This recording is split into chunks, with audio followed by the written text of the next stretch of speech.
नाज़रीन आदाब, परवाज़ डिस्कशन में आपका बहुत इस्तकबाल करते हैं। आप सबके साथ मैं हूँ हिना ज़ुबैर। नाज़रीन, सजना सवरना आराइश किसी भी औरत का बुनियादी हक होता है, मगर आजकल हम ये देख रहे हैं कि इसी पर बहुत ज़्यादा वावेला मचा हुआ है, इसी पर हंगामा है, क्यों बरपा अगर कहें तो शायद बेजाना होगा। हमारा आज का टॉपिक भी यही है, ख़वातीन और ज़ीनत। और इस पर बातचीत के लिए हमारे साथ मौजूद रहेगा हमारे मेहमानों का खास पैनल। हमारा बहुत ही जाने पहचाने मेहमान हैं और इनसे ही हम जानेंगे कि चाहे वो नुसरत जहां के सिंदूर की बात हो, उनके मंगलसूत्र की बात हो, ज़ायरा वसीम ने जिस तरह से अपना डिसीजन लिया उसकी बात हो, या फिर एक जमाने में हमने देखा था कि सानिया मिर्जा की स्कर्ट को लेकर भी बहुत सारे हंगामे हुए थे। तो ये तमाम चीजें क्यों हावी हो जाती हैं? किसी भी औरत का जो है उसका काम क्यों नहीं इंपॉर्टेंस रखता है, उसकी अपनी शख्सियत क्यों नहीं अहमियत की हामिल होती? चलिए आपका इंट्रोडक्शन करवा देते हैं। हमारे साथ मौजूद है हमारी बहुत ही खास मेहमान अंबर जैदी हैं, समाजी कारकुन हैं, डॉक्यूमेंट्री भी बनाती हैं और खवातीन से रिलेटेड तमाम कामों से जुड़ी रही हैं। अंबर, बहुत बहुत इस्तकबाल करेंगे अपने परवाज़ डिस्कशन में आपका। हमारे साथ लखनऊ से मौजूद है हमारी एक और बहुत ही खास मेहमान ताहिरा हसन साहिबा, जानी मानी शख्सियत हैं, समाजी कारकुन हैं और खास तौर से हम उनसे आज यही जानेंगे कि समाज का कितना अहम रोल होता है किसी भी औरत के लिए। कुछ भी बोलने से पहले क्या कुछ उसकी जिम्मेदारी होती है। दोनों मेहमानों का बहुत बहुत इस्तकबाल करना चाहेंगे। ताहिरा हसन जी, सबसे पहले आपसे यही जानना चाहेंगे, सजना सवरना लिबास किसी भी औरत का बुनियादी हक है। कहीं भी हमने ये नहीं देखा है कि उसकी जो शख्सियत है उसको दरकिनार करके इन तमाम चीजों को हावी किया जाए। बिल्कुल, देखिए ये औरत का, हम जैसे मैं बार बार कहती हूँ, सबसे बड़ी डेमोक्रेसी का हिस्सा है जो कॉन्स्टिट्यूशन से चलती है और ये हक है औरत का जो चाहे पहने, जिस तरह का जॉब चाहे करे। अब तो highest court of the land ने ये भी कह दिया है कि वो जिससे चाहे शादी करे, ये भी कोई किसी का वो नहीं, ना घर वाले उस पर ऑब्जेक्शन कर सकते हैं ना मोहल्ले वाले कर सकते हैं। तो ये हमारा तो सबसे बड़ा लोकतंत्र है। लेकिन सबसे अफसोस की बात है ना ये है कि लोग इस्लाम की दोहाई दे के जब ये कहते हैं कि इस्लाम में ये मना है, इस्लाम खतरे में है, तो मुझे बड़ा अफसोस होता है कि इन लोगों ने शायद इस्लाम की एबीसीडी नहीं पढ़ी है। They don't know anything about Islam, क्योंकि इस्लाम इतना फ्रेजाइल मजहब है ही नहीं है कि वो मांग भरने से, मंगलसूत्र पहनने से टूट जाएगा।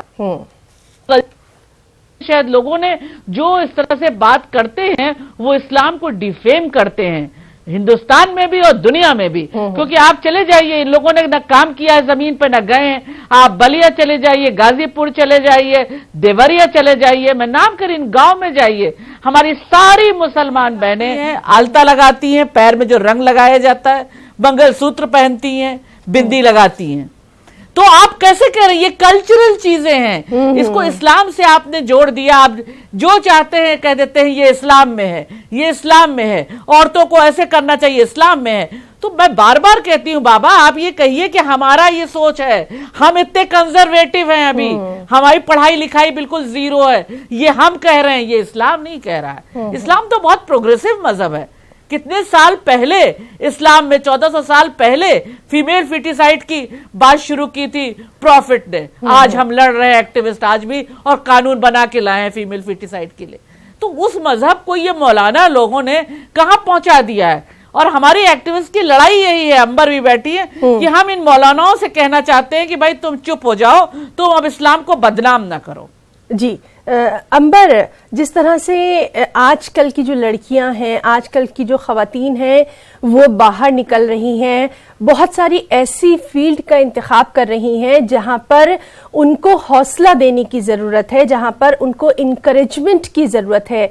इन सब चीज़ों को पीछे छोड़कर उसने क्या पहना है, उसने साड़ी क्यों पहनी, शलवार सूट क्यों नहीं पहना, या फिर उसने ये क्यों लगा लिया, उसका पहनावा, उसकी साज सजावट, उसकी जो जीनत है, वो क्यों बार बार मौजूए बहस बन रही है? देखिए है ना, सबसे पहली बात तो मैं इस्लाम से शुरुआत करना चाहता हूँ। इस्लाम एक एकदम नेचुरल रिलीजन है जो हर इंसानी ज़रूरत, हर इंसान की जो भी ज़रूरियात है उनको मद्देनज़र रखते हुए शरीयत में भी और इस्लाम में भी हर वो उस चीज़ को दिया गया है जो इंसान की ज़रूरतें हो सकती हैं, चाहे हम किसी भी प्रावधान की बात करें। तो जो मौलाना हजरात है या हम पैट्रियार्की की बात करें, हम अपनी सोच को इस्लाम का नाम देकर औरतों पे थोपते हैं और यही होता है। सबसे पहली बात तो यह है कि कल्चर और रिलीजन को मिक्स किया जाता है। हमारे हिंदुस्तान में जितने भी मुसलमान भाई हैं वो सोचते हैं कि जो अरब का कल्चर है, जो पहनावा है, वो इस्लाम है, जबकि हम भूल करते हैं क्योंकि इस्लाम में कोई ड्रेस कोड नहीं है, कोई भी ऐसा।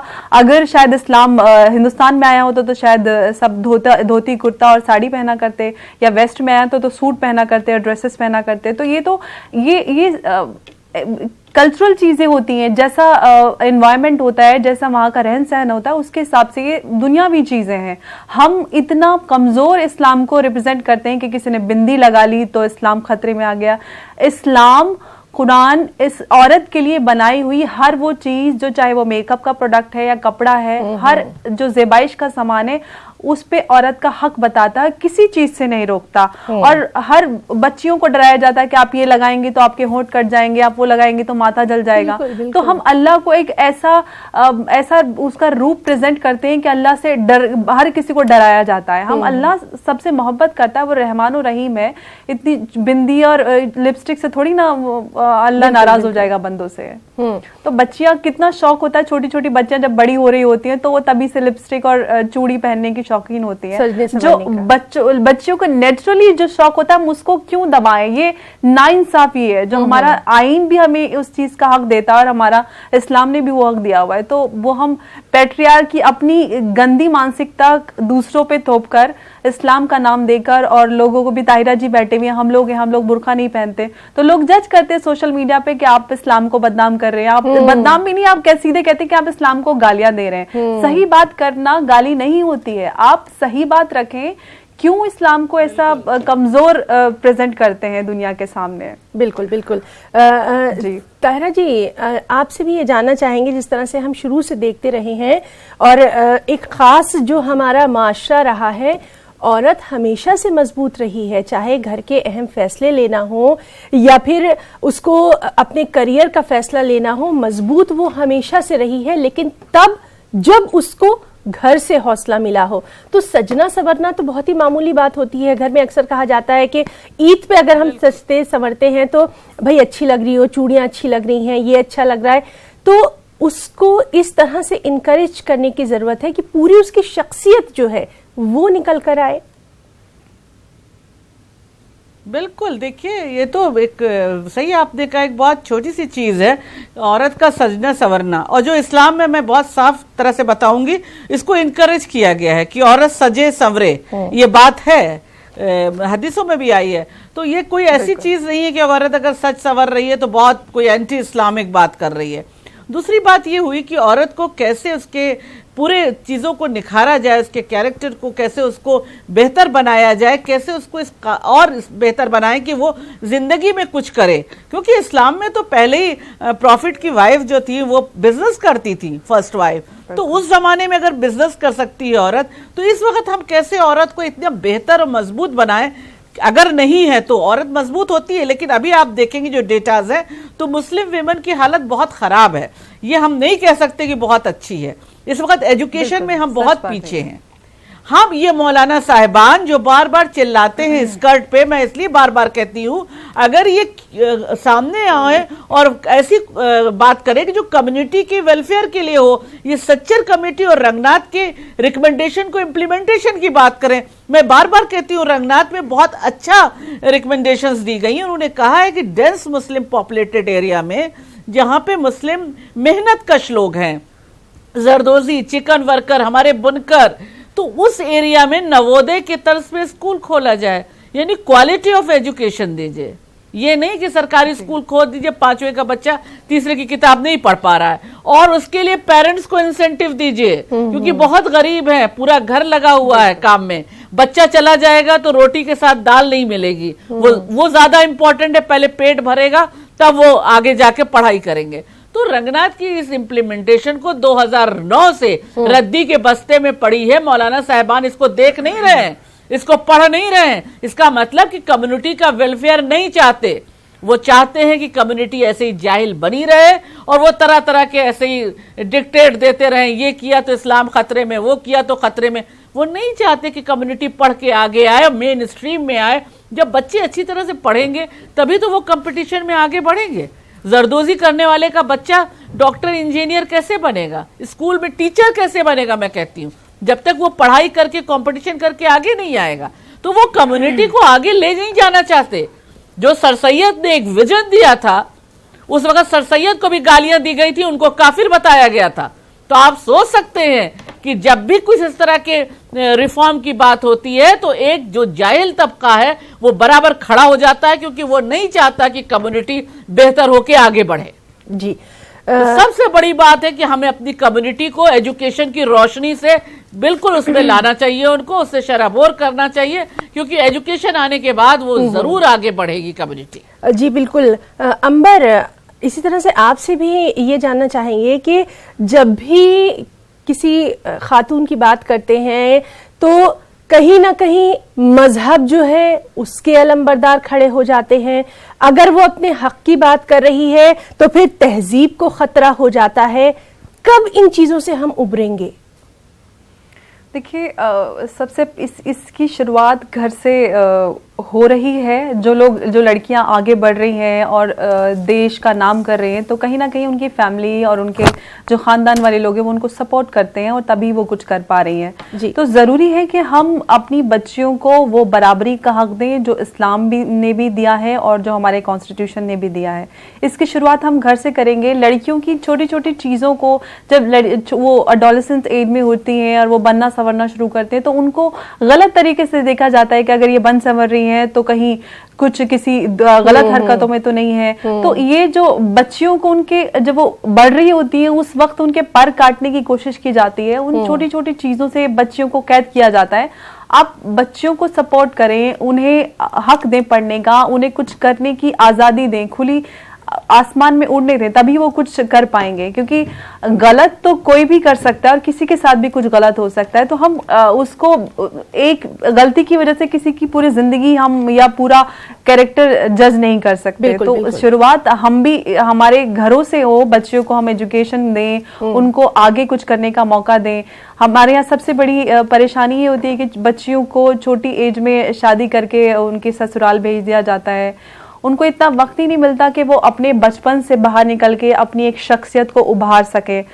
उनकी अपनी खुद की शख्सियत नहीं उभर पाती तब तक उनके अपने बच्चे हो जाते हैं। तो वो एक जनरेशन पूरी डिस्ट्रॉय हो जाती है, क्योंकि जो माँ खुद नहीं सीख पाई वो अपने बच्चों को क्या सिखाएगी। तो जरूरी है कि हम उनको इतना टाइम दें कि वो खुद अपनी एक शख्सियत उभार कर अपने बच्चों को नेक्स्ट जनरेशन के लिए कुछ दे पाए।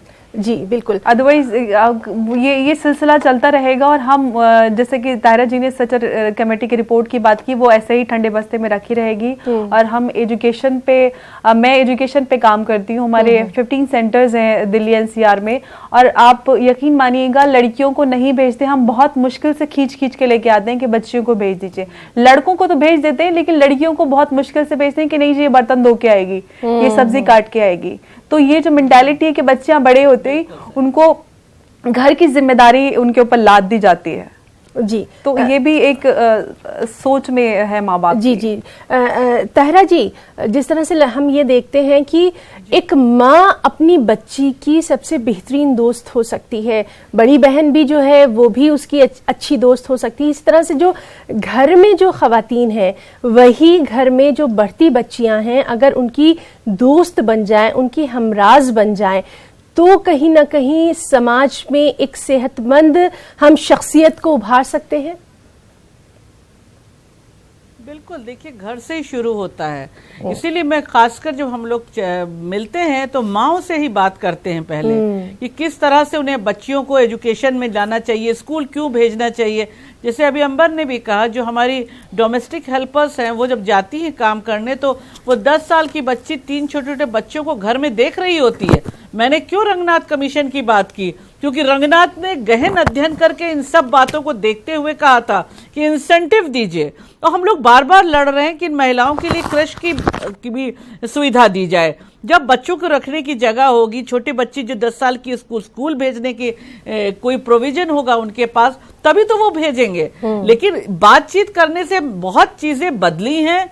वो अपनी बच्चियों को बड़ी मुश्किल से, चाहे जैसे भी हो, स्कूल भेज रही हैं। और आपको बड़ा ताज्जुब होगा कि वो सरकारी स्कूलों में नहीं भेजती, कहती वहां पढ़ाई नहीं होती मैडम जी, वो प्राइवेट स्कूलों में भेज रही हैं, अपने पेट काट के जिसको कहते हैं वो भेज रही हैं, पढ़ा रही हैं। वही मैं कहती हूँ कि औरतें और बच्चियां लाख कोशिश ये लोग कर लें उनके पर काटने की, क्योंकि ये परों से उड़ती ही नहीं है, ये हौसलों से उड़ती हैं। और ये बच्चियां हमारी हौसलों से उड़ रही हैं। अब बच्चियां बहुत पढ़ रही हैं, आप रिक्शा पुलर की बच्ची देखिए, वो पढ़ रही है, वो चाहती है कि चीजें बदलें।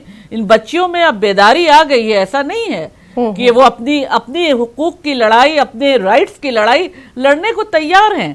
जो बच्ची 12वीं कर ले, अभी यहाँ पे लखनऊ में एक सब्जी बेचती है, विडो है, जिसकी मैंने काफी फेसबुक पे भी डाला था, वो अपनी तीनों बच्चियों को पढ़ा रही है। एक बीएससी कर रही है, एक एमए में चली गई, सबको पढ़ा रही है। कोशिश कर रही है कि बच्चियां पढ़कर वो सब्जी ना बेचे, वो कुछ और करें, वो आगे बढ़ें। क्योंकि ये एक जो हौसला है औरतों में, बच्चियों में आया है, ये बहुत अच्छा है बेदारी का। और ये लड़ेगा उन तमाम पैट्रियार्कल सोच से लड़ेगा जो डीप रूटेड है हमारी सोसाइटी में।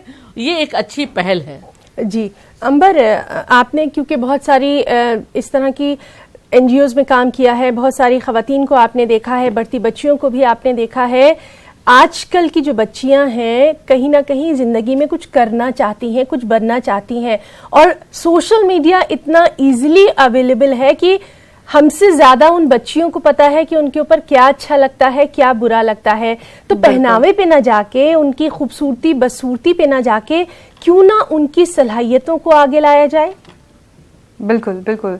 देखिए हिना जी, जो हमारे सेंटर्स हैं उसमें अलग अलग तरीके की माइग्रेंट पॉपुलेशन के बच्चे भी होते हैं, और जो स्ट्रीट चिल्ड्रन हैं, जो बच्चे भीख मांगते हैं, वो भी होते हैं। आपको यकीन नहीं आएगा, वो बच्चे जो भीख मांगते हैं उनके पास टीवी अवेलेबल नहीं है, लेकिन उनको अपना डांस अगर आप उनका देखें तो आपको यकीन नहीं आएगा कि वो बच्चे जिन्होंने टीवी नहीं देखा, जिनके पास मोबाइल फोन्स नहीं है, वो ऐसा डांस करते हैं कि आपको यकीन नहीं आएगा कि वो बच्चे उनमें इतना टैलेंट है। अगर हम उनको उभार के आगे लेके आए, हम उनको वर्कशॉप्स भी प्रोवाइड करते हैं थिएटर और डांस वगैरह की, उनके टैलेंट को देखते हुए हमने ये सारी चीजें रखी, बिकॉज इतना टैलेंट है, इतनी उनके अंदर सलाहियतें हैं कि हमें सिर्फ उनको उभारने की जरूरत है, उनको मौका देने की जरूरत है।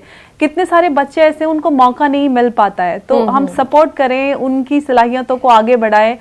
ना जाने उनमें से कौन अपने देश के लिए क्या कर जाए। तो यही एक उस उम्मीद के सहारे हम उनको आगे सपोर्ट करते रहें, तभी कुछ बदल पाएगा। ऐसे तो कुछ बदलने वाला नहीं है यूं तो, लेकिन हम जैसे लोग आगे काम करते रहें, लोगों को इंस्पायर करते रहें, उनको हिम्मत देते रहें, तभी ये हौसला बढ़ता रहेगा आगे और ये एक सिलसिला बनेगा। क्योंकि अब लोगों में देख देख के एक दूसरे को हिम्मत आ रही है। जब लड़कियां कुछ करती हैं, उनको टीवी पे लोग देखते हैं तो इंस्पायर होते हैं कि अरे उनकी बेटी ऐसा कर सकती है तो हमारी बेटी भी ऐसा करती है। तो माएँ बच्चियों को बहुत सपोर्ट कर रही हैं, बहुत ज्यादा बदलाव आ रहा है, लेकिन अभी भी कुछ कमियां बाकी हैं। हाँ। क्योंकि पढ़ा देते हैं लेकिन फिर कहीं ना कहीं उनकी जल्दी शादी कर देते हैं। बहुत ये बहुत ज्यादा प्रॉब्लम है कम उम्र में शादी करने का। ये खासकर जो मुस्लिम डेंस्ड पॉपुलेटेड एरिया हैं वहां पे ये खासकर ऐसा होता है कि उनको अगर अब कुछ या तो 9, 10, 12 में होती हैं, उनकी शादियां होनी शुरू हो जाती हैं। तो बहुत ही एक फिक्र का ये मौजू है। सोचना हमें इस पे पड़ेगा कि उनको हमें कम उम्र में शादी ना करें। बाकी उनको जो भी उनमें सलाहियतें हैं उनको हम उभारें और उनको एजुकेशन का एक सही तालीम जो है वो बार बार हम हर बार यही कहते हैं कि तालीम बहुत ज्यादा जरूरी है। ताहिरा जी, आपसे भी ये जानना चाहेंगे, जिस तरह से अगर कोई एक खातून जो है वो कुछ अलग हटके करती है या जिसको स्ट्रीमलाइन कहते हैं उससे थोड़ा अगर आगे बढ़ जाती है तो समाज का जो रवैया है वो यकसर बदल जाता है। और सबसे पहली बात, अगर मैं गलत नहीं हूं तो सबसे पहले उसके पहनावे पे आ जाती है कि भाई उसने क्या पहना हुआ है, या फिर हम सीधे सीधे उसके जो कैरेक्टर है उसके ऊपर हमला कर देते हैं। ये तमाम सोच, इनको कहीं ना कहीं अलग करने की जरूरत है और इनसे हमें आगे निकलने की जरूरत है। बिल्कुल, देखिए मैंने कहा ना, इस तरह का जो कैरेक्टर असैसिनेशन है वो तो रोज होता है। देखिए अब तो हम लोगों से लोग थक गए, शुरू में 15 साल पहले मेरे साथ भी होता था। तो आप बाहर निकल रहे हैं, आप कोई टाइम नहीं है आपका निकलने का, उन्हें ये पसंद नहीं है। उन्हें औरतों का अगर बहुत कुछ काम करना चाहती है तो 10 बजे जाए और दिन ढलने से पहले घर आ जाए। अगर वो रिसर्च स्कॉलर्स हैं, वो लेबोरेटरी में काम कर रही हैं, वो जर्नलिस्ट हैं, वो इंजीनियर या डॉक्टर हैं, वो रात में जाती हैं, तो वो अच्छी औरतें नहीं। खाने में बांटा जाता है अच्छी औरतें, खराब औरतें। तो उनको कहा जाता है कि ये अच्छी औरतें नहीं हैं, ये घर ठीक से नहीं देख सकती, ये घर को अच्छा नहीं चला सकती। लेकिन जब इन औरतों ने करके दिखाया कि इनके बच्चों ने भी बहुत अच्छा किया, बच्चे भी बहुत बेहतर हुए, और ये भी काम करके इन्होंने दिखाया कि इन्होंने बाहर कितना काम किया और सोसाइटी में कितना चेंज लाई है औरतें, तो जाहिर है ऐसे लोगों का मुंह तो बंद हुआ। लेकिन अभी भी मैं कहूंगी कैरेक्टर असैसिनेशन होता है, और ऐसी औरतों का जो शाना बशाना चलना चाहती हैं इस पैट्रियार्कल सोसाइटी में मर्दों के साथ, उनकी आंख में सीधे आंख डाल के बात करना चाहती है, उनके खिलाफ आज भी आवाजें उठती रहती हैं। और लेकिन ये औरतें अब उसको हेड ऑन लेने को तैयार हैं। वो कहती हैं नहीं, हमें आजादी भी चाहिए और बेखौफ आजादी चाहिए। हम बेखौफ आजादी की मांग करते हैं सबसे बड़े लोकतंत्र में। तो जाहिर है हमारी जो यंग जनरेशन है वो बिना डरे हुए अपनी तरीके से जो उनको पसंद है, क्रिएटिविटी उनके अंदर है। बहुत सी बच्चियां मैं बताऊंगी जो